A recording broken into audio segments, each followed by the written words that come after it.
So I'm going to continue on the Saturn cosmological, Saturn myth in regards to what I'm going to talk about now, because I think it's really important I continue with this because I'm really fresh in my mind.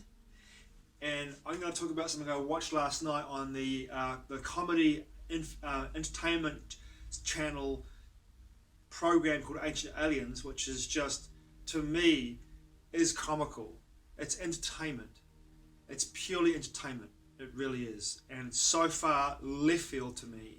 Once upon a time, I felt like what they portrayed in this program had some merit to an extent. I do believe in the past, in the distant past, and even today, there are extraterrestrial and interdimensional cultures and beings and civilizations that are interacting with levels of humanity. In fact, I've had my own experiences with connections with interdimensionals and extraterrestrial beings since I was knee-high to a grasshopper.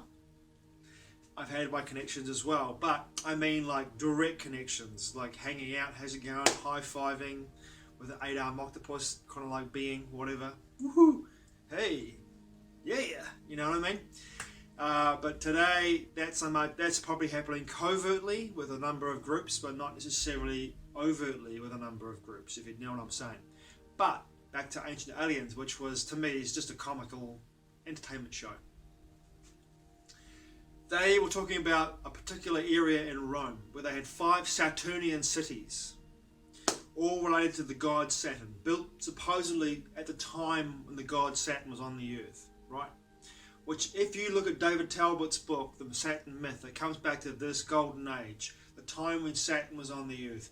Not necessarily, and the more I looked into this and watched this program, the more I realized it wasn't about Saturn being on the earth. It was about Saturn being visible from the earth because it was so close to us. And this brought to me the idea and the knowledge, and the download for me was this.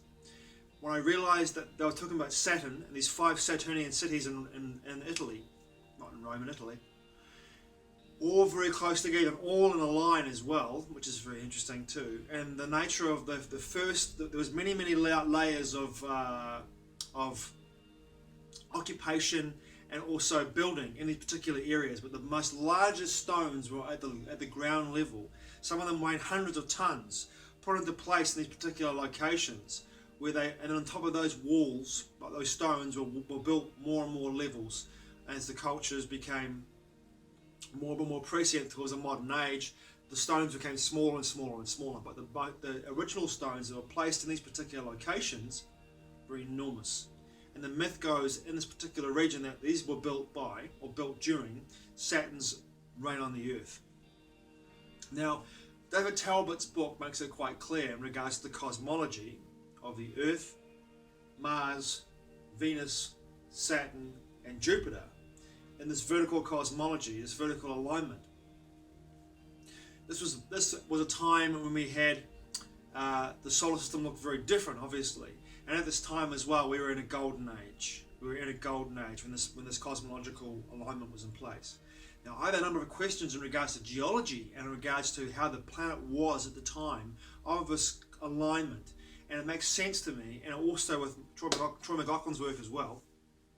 It makes sense to both of us, in fact, that at this time when the planet was in this alignment, perhaps the planet was smaller than it is today, due to the nature of the gravitational force upon the planet, making the planet smaller, making the gravity of the planet much less heavier, which would allow for large land mass beasts or ocean-going beasts, dinosaurs to exist at the time, because the nature of the gravity allowed these animals to exist, because they could walk easily without the burden of the gravity we have today. Now, if the Earth was smaller, and I wrote about this in a book called United, my second novel in the series with Entwined. In United, I talk about Pablo Wairua, which is one of the characters in the book, who happens to be an author of also 3 collections of short stories that I wrote as well. Pablo Wairua, as a boy, has an experience in Bolivia with Alfredo Augustin Gamara Cala. And he was famous for the idea in South America of a expanding Earth.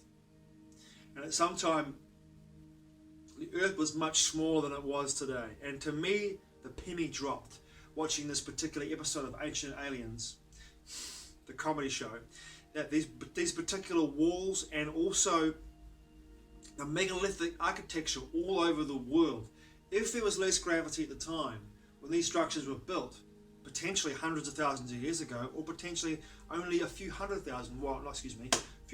years ago, 10,000 years ago, 12,000 years ago, 15,000 years ago, if these monumental megalithic architectural buildings, temples were built and these walls were built at the time, if we had a lower level of gravity, it wouldn't be so hard to move around these objects, even with the technology that's lost to us today. Now, to me, it's quite obvious as well, in my perception, that these ancient civilizations that were far ahead of us for what we have today, the Atlantean civilizations and all the satellite civilizations that we had at the time that were existing, that were parts of Atlantis that had moved on to other parts of the planet, Indus Valley, Mesopotamia, Egypt, all satellite civilizations in parts of Atlantis, but also other cultures, other civilizations that existed at the same time in other parts of the world. Ur, the one in, I can't remember its name, but the one in the Gobi Desert, South America. Look at what we have in regards to the Amazon now. We have this enormous, almost cities in the Amazon rainforest that LiDAR is finding. Also in Mesoamerica as well. Who knows what's in the Gobi? I mean, there was supposed to be a massive civilization also in the Gobi Desert. I can't remember the name of the civilization. It wasn't Ur, it was something like this anyway. I can't remember what it was. Anyway, all these civilizations all existing at the same time with probably very similar technology, not given to them potentially by some extraterrestrial or interdimensional beings, but technology they would have discovered for themselves, I feel, not given to them, but they would have discovered themselves, or it may have been given to them. But let's not say that it's been given to them by extraterrestrials or interdimensionals. But it could have been. I mean, let's just not paint it or tar it with a brush and feather it and say that was always ET that gave us all this information. Let's give the beings that existed at the time some credit for potentially what they could have created themselves. But in this alignment, in this Saturnian alignment, I'm on the deep end, I'm going off the deep end here. In this Saturnian alignment, in the Golden Age, if our planet had less gravity and was smaller than it is today, like Alfredo Kala said in his thesis on the idea of the expanding planet,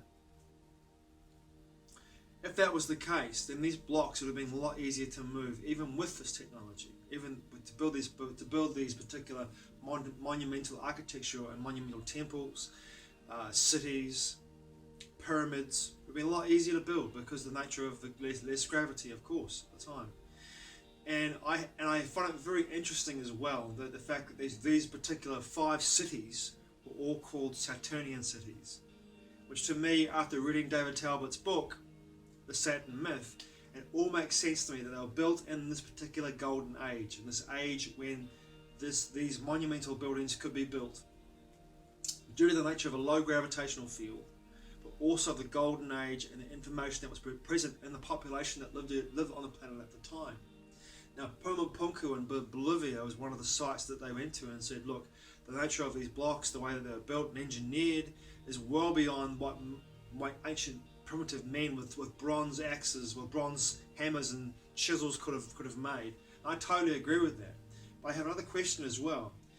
If and when the catastrophic event happened, when the cosmology began to break up, due to the nature of the movement of that cosmology through the solar system, through space, and interacting with the heliosphere of the sun, and having this plasma electrical charge / gravitational effect on this cosmology, breaking it apart and taking us out of the golden age into the silver age.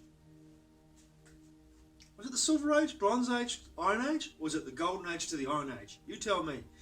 Anyway, taking this out of this age, out of this alignment and out of this frequency band, when this happened, on the Earth itself, there must have been enormous geological events.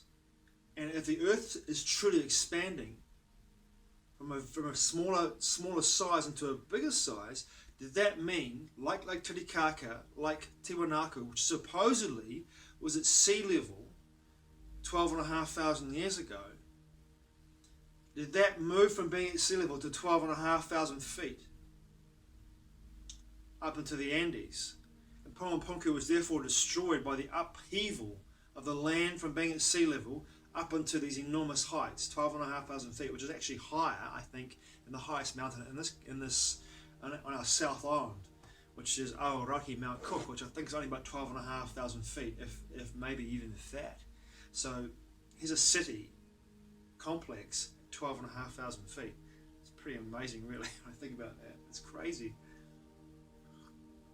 So the question, it belies the question: was the Earth smaller than it is today in this alignment during the Saturnian age? And when we had this cosmological alignment, when this golden age, when Saturn was the brown dwarf and our major sun in the sky, was the Earth's gravitational field weaker than it is today, which allowed us to be able to build these monumental architecture, these monumental buildings, temples, cities, complexes, pyramids all over the entire globe, and also in locations and what we have now, which are covered in rainforest, and covered in sands and dirt and dust? Were these monumental architectural buildings, temples, civilizations, complexes, citadels, were they all built during this time when we had a lower gravitational field, which would have assisted the technology that was used to create and to move those stones around? Was it, and of course at the time as well, were humans taller as well? Another question as well. But due to the nature of the gravitational field at the time, were humans taller than they are today? Therefore the giants. We have these skeletons we find all from North America, other parts of the world as well. Were humans, the human form at least, taller than they are today? Due to the nature of the less gravity, were we taller? In my book as well, United, I make a premise, and I say in my book, in that novel United, I actually put forward the premise that that is true, that humans were taller as well. And I also feel as though Carla's hypothesis has some merit to it. And I also, in that book United, write about that and make it quite clear in my story's context about the nature of how those buildings were built, how those monumental architectural buildings were built in Bolivia, in Cuzco, and who built them, and where they went to after they left Cuzco, after they left Bolivia and migrated their way across the planet. Where did they all go to? They left the area. They migrated across the continent, across the planet. Where did they all go to? The answer will surprise you if you read the book, I'm sure. Thanks for watching. I truly appreciate it. Mate wa. I'll see you again soon.